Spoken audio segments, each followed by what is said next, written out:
Wraith Talks. Yo, it's your boy Mix.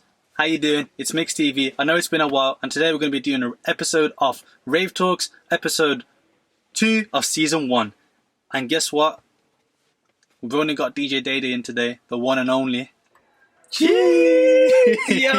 this is mad. I was cracking. Yo, man says got the stars in the roof and I don't close the door. The button there, fam. Like, yeah, is that what's going on? Nah. This is how I'm trying to be living. Come on. Man. What are you saying though, man? I'm How you good, been, man. bro? Thank you for getting me on the show, you know what I'm saying? Nah, I've been my watching pleasure, the Wraith Talks. Aye, I'm glad to be sitting in the Wraith. This is my first time sitting in the Wraith. This is something that I want to, achieve in my life. You know what I'm saying? So you have to manifest these things. So I'm just sitting in there, I'm just taking in the air. You know what I mean? Yeah, man. The stars and all that. Yeah, it's crazy, there, man. It's crazy. So, for those who don't know, obviously DJ Day is a DJ that started predominantly in Birmingham Greatcasher. From there, he's been opening up for people like Mist, Bugsy Malone, etc. Nas as well, like some real OGs, man. Like real OGs, you took it back still. I took it real back, man. Yeah, like, man. Seeing the journey, like from going from there to like opening up for like people like for 10,000, 30,000 DJing across and moving audiences like it's a wave or something. Like yo, now you've seen it yourself, man. You've seen it yourself, man. So yeah, like literally from the jump, when you mentioned Nas, that was say like 2015. 2015 was a mad year where I met Nas, J. Cole, who else? There was loads of people. Scraps. Omarion. That was probably like that was a Mister's tour in 2016, 2017. But yeah, man, I've been going for a long time. Like a lot of people know me for the mixes and stuff that I make. And they always go off. Make sure you get them. Yeah, make sure you check out the mixes. You know what I'm saying? On Mixcloud. I started making mixes in 2011, so that's already 9 years. The first mix I put out was on YouTube. That got like the last time I looked, it's been removed now because copyright and all that. Yeah. Last time I looked, I had like 450,000 views. So like from the jump, people have been messing with me and feeling the vibe. You know what I'm saying? You know the vibe. Come on. So yeah, I've just been keeping the ball moving, man, ever since. You know what I mean? And growing the fan base and the following, and it's going well. So what I really want to know is what made you make like your infamous "You're listening to"? Oh. That was who made that? That was Karina Diaz. Okay. Big up Karina Diaz. You know what I'm saying? Obviously, when you're starting off as a DJ, well, that wasn't even when I was starting off. To be fair, the one that says "You're listening to DJ Day," that's one where I was kind of starting off. But then I thought I want something that's kind of catchy. That you know what I thought I need to mesh as a singer. Obviously, I know Karina Diaz. I said, "Yo, can you do me an intro?" And then she done me loads of different intros, and I thought that was the one. And that one's caught on so well because even like little kids, I get people singing like it. parents snapping their kids singing it, and I'm like, yo, like the influence is mad. So yeah, man, it's sick. Like I've noticed as well, like I'd say for the last 2 years as well, on your stories you're always leaving inspirational quotes or wisdom or like motivation, especially with the board you got as well going. Every morning you're writing down your goals per week. Yeah. With that, I do. I got a whiteboard where I write Monday to Monday, and then I just write down. I used to write down a list of loads of different things, but now I write down literally the days: Monday, Tuesday, Wednesday. And I just try and get through things just so I'm productive because obviously I'm self-employed now, so I can't just be sitting down playing PlayStation all day. Like you need to do something to be able to keep the ball moving, and obviously I need to stay alive because I need to eat and I need to make money. So yeah, that's a way to stay productive. And in terms of this, the inspirational stuff that I do, I can't say that I do it on purpose. But I don't know, that's what I'm like in general anyway. I'm quite a positive person. You like to spread positive vibes? Yeah, I like to spread positive vibes, good energies. And that's what people know me for and like me for. So I just spread more of that. And I'm more of a person as well where if I can try and make a change and, I can lift up somebody's mood, then I'll do that, you know what I mean? Yeah, of course, man. And that's what I like about you in contrast to a lot of people, which I would say personally, not even though just because I've known you for a while, but like longevity-wise, you've always been pushing that.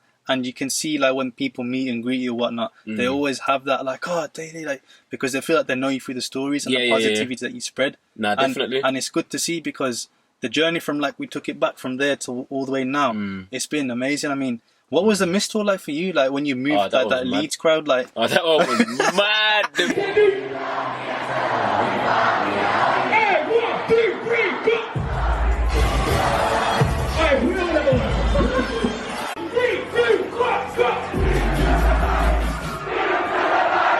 Misto was now that's like the one of the highlights of my career so far, you know what I mean? Of course. I've done 3 tours with Mist in it. The first one the first one was in 2016, and like, back then I wasn't even really doing the mic thing, you know. I was doing it. But That's a whole nother story. I know we got a question that's gonna get into that, but yeah, I was doing the DJing and I was warming into the mic stuff, and I was a bit nervous because obviously that was probably the first time I was playing in front of so many people. Yeah, of course. You know, 2,000 people or whatever else on stage and stuff like that. So yeah, exactly. So yeah, man. And then obviously as the years went on, the 2017 tour, and then I think there was another one in 2018 or maybe late 2017. Yeah. But I just got better and better in it. I just really got better and better with the mic, my energy. And yeah, man, it was just sick from like having so much people in front of me just jumping around. I could just control the crowd.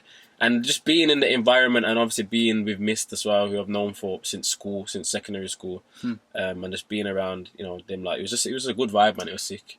What's it like controlling that many people? Like, because, like, we'll show you a clip shortly, but that big crowd, like, what was it like for you as a feeling and aura? Like, it's just crazy. You get like when you get like, not even pins and needles, but you just get like a sense of sensation going through your body, innit? It's like, you know what I'm saying? Yeah, it's crazy. But I remember the first time I ever had that feeling, which was probably one of the reasons why I became a DJ, when I was in school. Because the story behind that, basically, quickly, is I think it's 2009 maybe. There was a DJ course in my school. So one of the PE teachers done a DJ course. I was already interested in it because I already kind of learnt DJ with my cousin, like, back in the day, on vinyls. So I said, yeah, I'm going to do it. And then the best DJ, who was obviously...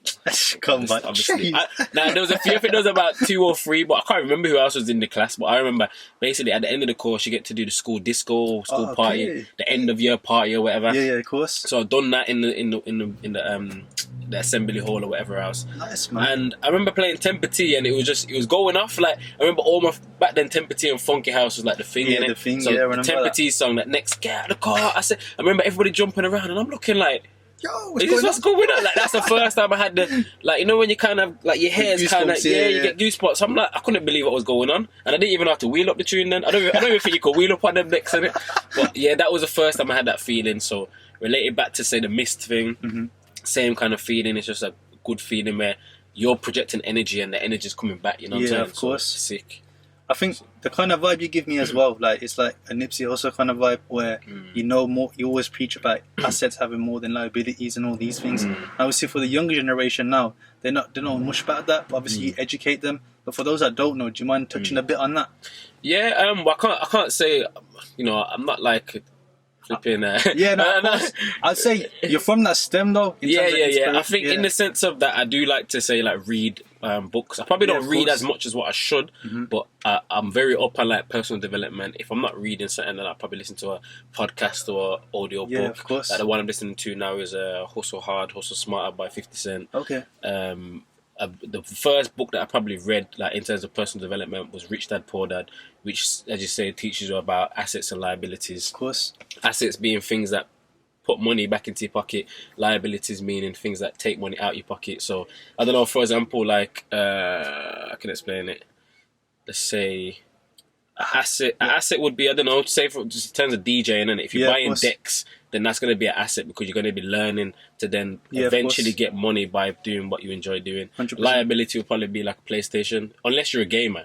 It's like, not, you know what I'm saying? It's not bringing profit back. It's taking money out your pocket. Yeah, you know what I'm saying? So it's true. That's kind of the breakdown. But yeah, I think personal development is important. Just kind of just understanding yourself, knowing who you are, just your strengths, your weaknesses. Especially if you're a brand yourself. Like, I'm a brand. Yes, of course. So I have to understand my audience as well. So I know that my audience is quite urban. Like, I don't really play a lot of, like, house music or anything like that. Like, I probably do have people that like house music, but I play more the R&B, hip-hop, bashment because I know that's my kind of crowd. You know what I'm saying? Yeah, I get you, man. So yeah, I think that's important still. So going back to the mic question now. Yeah. What made you pick up the mic? Like, what went through your mind that day where, like, it's like, you know what? Let's get the mic. Yeah. To be fair, it was obviously, like, in Birmingham, there wasn't really a lot of DJs. I can't even say a lot. There was no DJs really that was using the mic like that. Like, in their set kind of thing. Yeah. Like, you're probably maybe 1 and 2 do like an additional host. Like, when I used to DJ in Gatecrash in 2014, I was a resident there every Saturday, and there was a host, Roberto Duran. Okay. He was doing the hosting for me, so I wasn't touching mic at all then. And then I can't remember what year it was, but I just thought, you know what? I think it was when I went on tour with Mist, because I was on the stage. Yeah, of course. I thought, okay, I actually need to use the mic now because you need to interact with And the crowd. warm them up. Yeah, because just DJing alone isn't enough playing music. You need to be able to talk and engage and all that kind of stuff. So when I was on tour with Mr. Finn, that's what kind of made me use the mic. And the story behind it, I'm going to try and not even water it down, but break it down as quick as possible because it's quite a long story. So obviously, you know, I was behind the decks and I was using the mic or whatever else. And then my set finished. Right. One of my other friends was DJing. J Mac, you know J Mac. Yeah, of course. He's a lot of boys' DJ. Shout out J Mac. He was hosting for Mystery J, who was DJing. Okay. So he's on stage now. But he's already been doing this mic thing, so he's quite confident on the mic anyway. I'm still kind of new to it. So he's on stage jumping around. I'm seeing everybody going mad. I'm recording him now. I'm behind the decks recording him. And this is the Birmingham show, you get me? Mm-hmm. I'm recording him and I see a mic that's by the decks in it, and I'm looking at the mic thinking I want to pick up the mic, you know, and I want to join him, but obviously I was a bit scared in it, like cause I never been on the stage and hosted like that. So you get me? A little hesitation. So I wanted to do it, but I was just kind of just recording him anyway because I was happy for him in it, like like the vibe's mad. And then obviously I went home or whatever else. These times I was working at Land Rover as well. Okay. So I was meant to be going to work the next day, but when I went home I was just I didn't do it and I didn't pick up the mic, I didn't host, so I was kind of regretting it and I was kind of kicking myself and thinking, why didn't I do it? It's the Birmingham show, that would have been a big opportunity. Obviously, as I said, I had to go work the next day. So like when I went to go sleep, I couldn't sleep that night in it because you know when you just think, why didn't I do it? Like I was beating myself up, you get me? So I literally didn't sleep. Like I woke up and I was so tired, and then I remember something just clicked and I just said to myself, I can't go down like this, you know. I thought to myself, I got dressed into my work clothes and everything, and I says, I can't go to work and I'm just angry and annoyed that I didn't take the opportunity yesterday. Yeah. So like I said, nah. I remember saying, I said to myself, nah, I can't go down like this. So I remember our former supervisor, they was cool anyway, they knew I'd do the DJ and whatever. Mm-hmm. I said, yo, I gotta go to the London show. He's like, yeah, do your thing. I phoned J Mac, I said, yo, I'm coming with you because Lotto Boys is on the tour as well, so he was going with Lotto Boys to the London show. Yeah, of course. I wasn't even meant to be at the show, but I just said I'm going anyway. So anyway, I picked up J Mac, we went to London. Soon as we got there was loads of traffic and stuff, so as soon as we got there, Lotto Boys had 10 minutes to perform, meaning J Mac had to jump on the decks. Okay. I had to host straight away. Whoa. So like I forced myself to go to London in it. Yeah, obviously I didn't do what I done yesterday. So you need to make up for it. I had to make up for it. So I was on the stage and I was hosting. And I know I felt so awkward and I looked awkward. I probably looked awkward and I know I sounded awkward. And bear in mind, you're in London, so Londoners ain't easy, you know. Like Londoners are very warm them, like they're very critical. You get me? So I knew that the probably would have, who's this geezer? Who is it? You know, I know that's what I would have been thinking. Yeah, of course. But the fact that I'd done it, like after, I felt so much better with myself in it. Like when I was driving home and the next day or whatever, I just felt happy. I felt good. Like, yes, I did it. Like, but yeah, man, I done it. Like it wasn't actually that bad. Like, like sometimes they say, like fear is just kind of just a mindset. Like sometimes I can't even remember exactly what the saying is in it, but once you the best things happen when you overcome that fear. It's once you overcome it, it's not actually that bad. You know what I'm saying? Like because you've mastered it. Now. Yeah. Like sometimes it's just your mind playing games on you. Like sometimes you just need to just go for it and do it. So yeah, man. Once I done it, I was really happy about that. And then literally missed out another tour. I think a few months after. So this tour happened in December, the one with the mic thing. Yeah. And then in March there was another tour. Okay. March, I was a different man. So I was you'll show the clip anyway. I was a completely different man because between December and March I was in my car practicing. So when I'm driving and I'm listening to my mixes, I'm pretending that I'm hosting now and I'm talking to a crowd. By the time March come, different man. I'm on the stage jumping around. Everybody's got their phones ready out, and strapped, mad. So that's when that's the story of me hosting. And ever since, you know, whenever I do a DJ set now, I don't ever go without my mic in it. I can't imagine DJ without a mic now. I have to interact with the crowd, and because people know me from a personality anyway, it makes sense. You know what I'm saying? Yeah, because you're showing your personality on top. Yeah, it makes sense. So yeah, man, that's the main thing. But I think, like you said, you know, that you have to have that winner's mentality in it. I 100%. Said to myself, I can't go down like this. I get me, and then I made it happen in it. You know what I'm saying? Yeah, that's the main thing, because you believed and you went and done it. And that's the thing that I always admire for you, is that you always persevere. No matter what it is, you always persevere. And when it comes to like you wanting to know something, you learn and you want to learn. And I think that's the important thing that people need to know, that it's about definitely 100%. Having to have that drive. And 100%. Like, it's sick to see, man. I think you should always try and aspire to better yourself, and you know what I'm saying? Like always, like when you leave school or you leave education, university, whatever, some people think, oh, I don't need to learn. I've learned all my life. Fam, you need to learn about yourself. You need to know about yourself and who you are and maybe what you're good at. A lot of people, you know, it's easy to say, oh, do what you enjoy. Or do.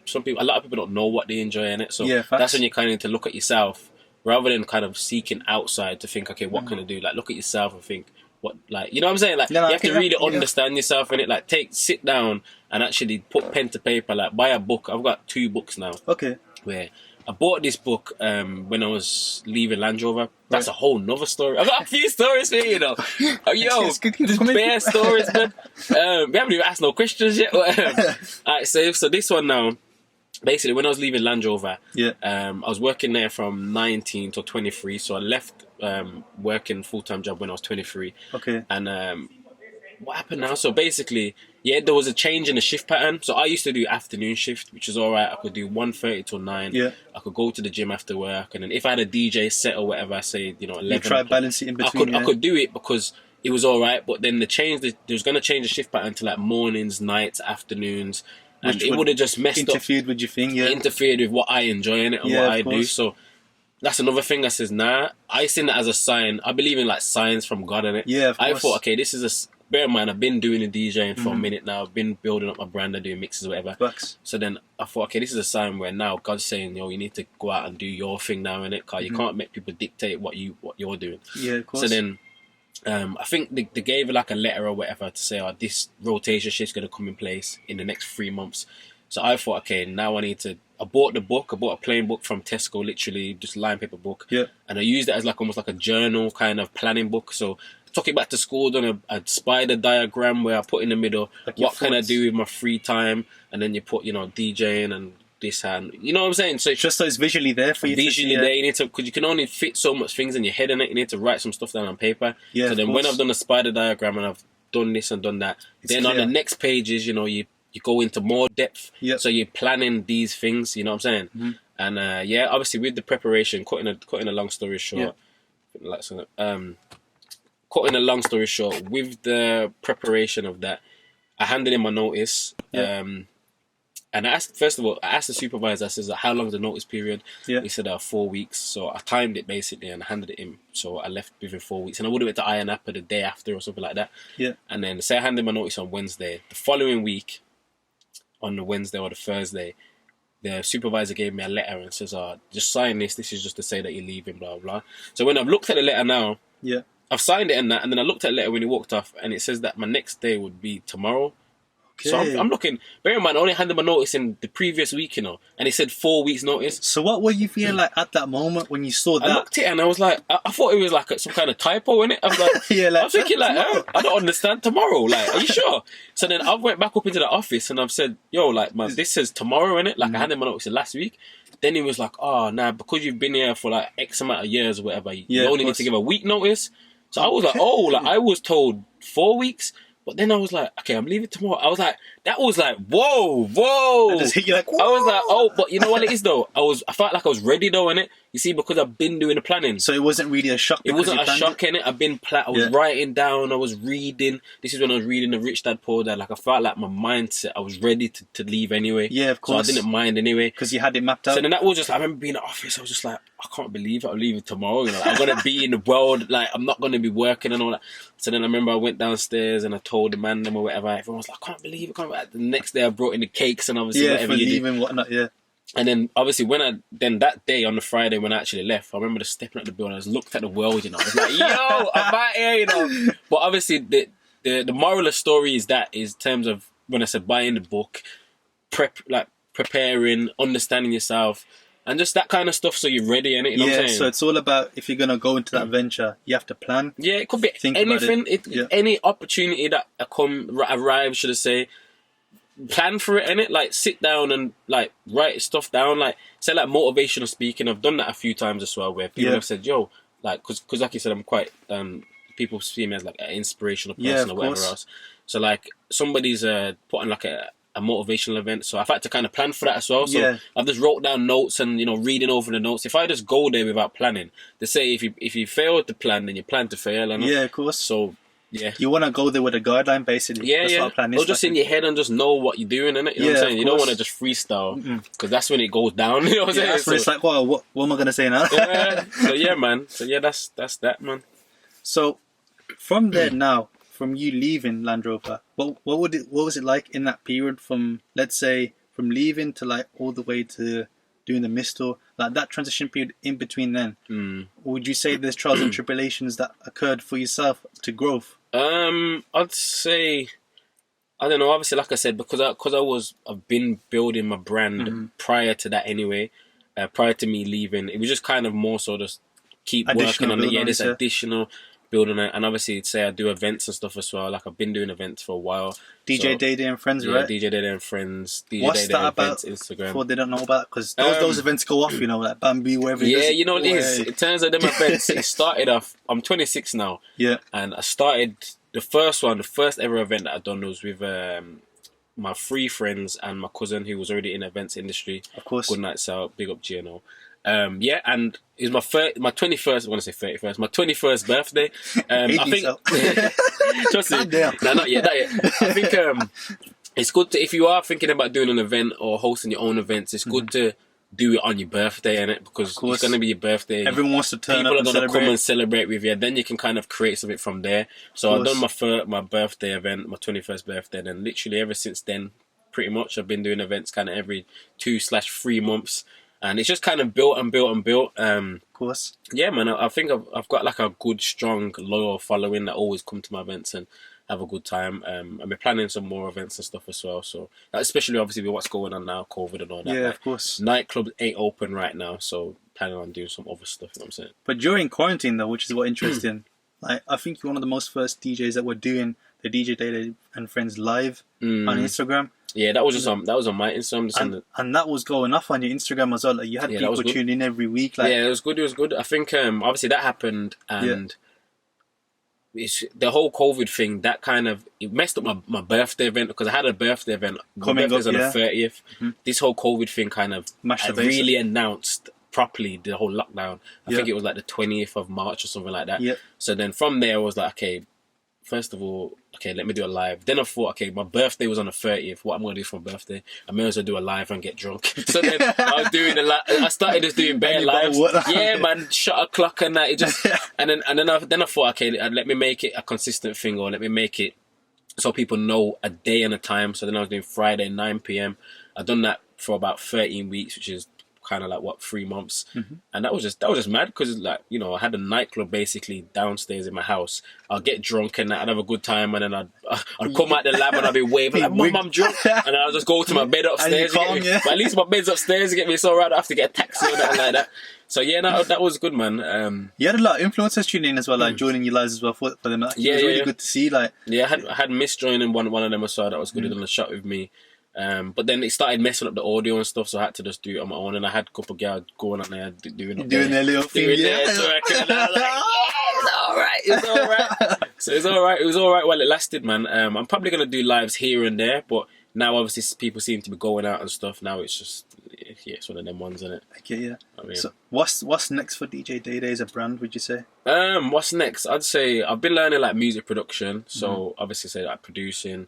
Okay. I like to create vibes anyway. Like I believe I am a vibe in itself. You know what I'm saying? Energy, yeah. Like, and that's what people always say to me. Like, if I was to put a poll out and say, "How would you describe me?" People probably say inspirational, good vibes, and whatever else. Facts. So yeah, music production. I want to create vibes and work with artists. And yeah, just work on that kind of like, just kind of like inspiring people in a sense, innit? You know what I'm saying? I do get a lot of people messaging me as well, saying, "Oh, I want to learn how to DJ and whatever else." So never know. I might start doing lessons or something. I don't know yet. Yeah, you know what I'm saying? I'm just room for thought. With me, I very much just go with the flow. You know what I mean? I very much just go with the flow. I would definitely like to get into TV production as well. Yeah, man. So I recently went on TV as well, to be fair, for a game show. Oh, did you? Yeah, me and my mum went on there. What was this? I can't even really talk on it too much. Obviously. Guidelines. I can't talk on it, but we went to London. When's it coming out though? September. Okay. Yeah, September that'll watch be out out for that still. still. Yeah. It's on a BBC One. That's what I'm saying. But I can't talk too much on it. But yeah, so like TV production, man, I would like to get involved into that as well. So it's proper, man. doing like say I don't know, just like hosting shows or just whatever. You see, like I like like Young Philly and them. Man. Yeah, I like what them man do. Like how there's a program called Hot Property or something where they go to people's houses and that, or even just being on the show innit. Like I want to get into more shows and that.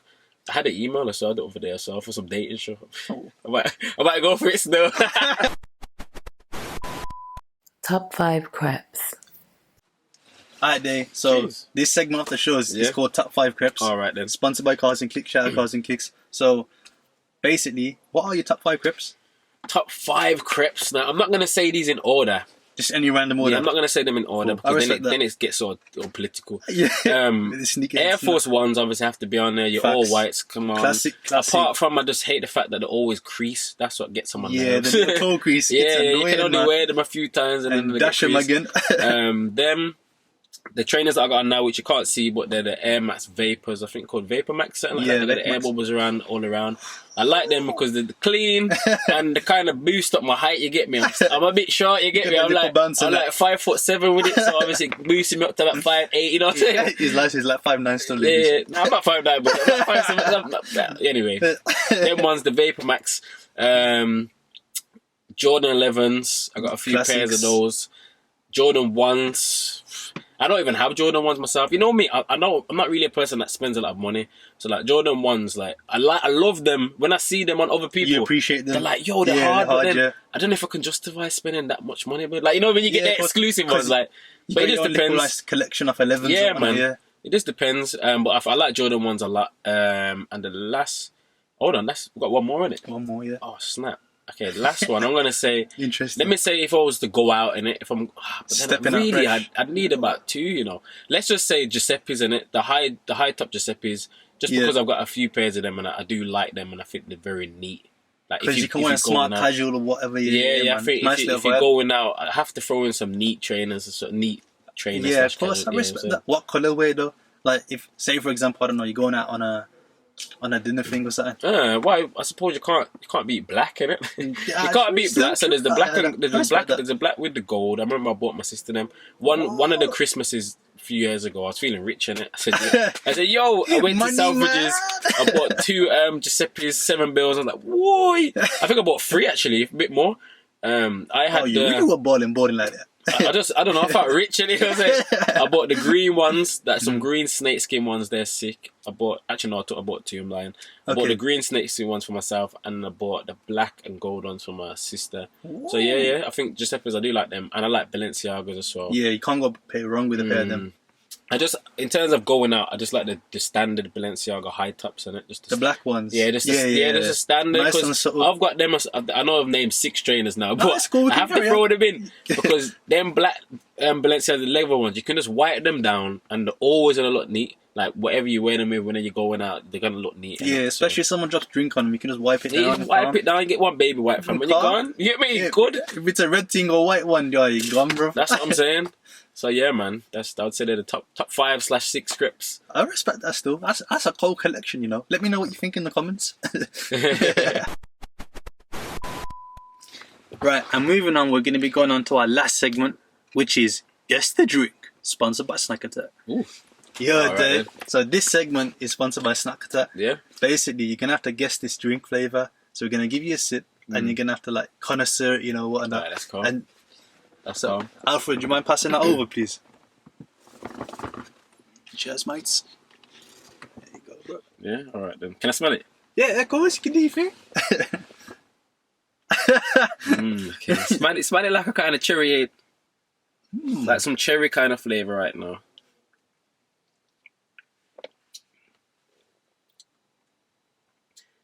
I don't know, you know. Might have to drink all of this, you know. I think it's kind of nice still. It's definitely like a cherry kind of flavour, I'd say. I don't know what it is, but I'm gonna go with Cherryade. I'm gonna go with some kind of Cherryade. Or some kind of Panda Pop or some. Remember them Panda Pops? Oh yeah, back in the day, the bangs, you know. Yeah, some kind of 35p drinks. Yeah, some kind of Panda Pop cherry flavour or something. Is that you found the answer for the brand? Not for the brand. I'm saying Cherryade. I don't know what brand it is. Okay. You know, Snack Attack's got all the flavors. Though. I probably haven't even tried this flavor. This is probably some American flavor. Yeah, they got loads of flavors. Check out the just below. Yeah, they got beer flavors, but I'm gonna go with cherry. You know, now I'm going with cherry, man. I'm going with cherry. That's it. Fire the Lancer. Fire the Lancer. Hi, Alfred. Oh my, yeah. All right then. You see it there? So now, with some respect what's on that? that still. Fanta wild cherry. Available at Snack Attack as well now. And look, caffeine free as well, you know. So you know people that don't like caffeine and that. You get me? I knew it was some kind of cherry, you know. I thought it was either strawberry or cherry, but I'm glad it's a cherry. Let's deep this though. A man went like this first and said it smells like cherry, you know. Like, yo, he knows his drinks, Fire you know. flavors. To be fair, I've never tried this one, you know. Have you not? No. Yeah, this one's fire, man. That's what I'm saying. Snack Attack got different flavors. I've never tried this one, but I knew it was cherry. So yeah, man. Trust me, I mean, you know, let me pour some more of it. Oh, just pour the thing. This one's on Snack Attack. Cheers, mate. Alfred! Thank you, Alfred. So, this care pack here is for you, Dave. Do you want me to hold anything? Yeah. Well, I don't want to spill it You in the rose again, you know what I'm saying? Bill, there's going to be hefty, you know.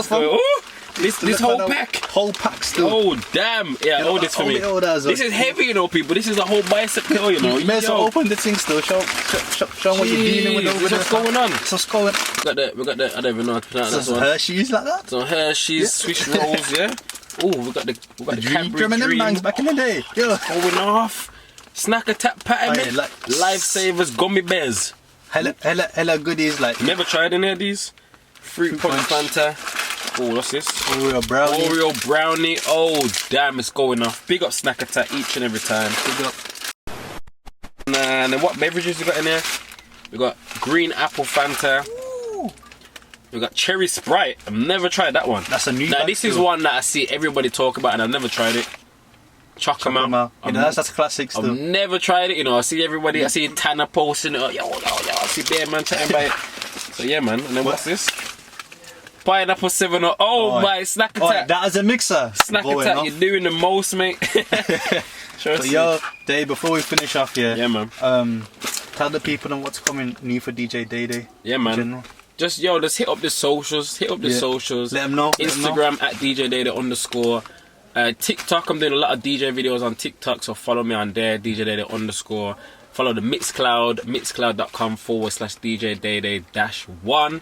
And yeah, from when you just follow the journey, you're gonna see what's coming. You know what I'm saying? I don't really like to talk too much, you know. You know what I'm saying? Sometimes you have to keep it. But yeah, follow the journey and you'll see what's going on, man. Blessed for having me on the show, man. Trust me. Pleasure, man. Always. Yo, you've been watching MixTV, episode 2 of season 1. You're listening to DJ Day. Yeah, I forget the young answered it.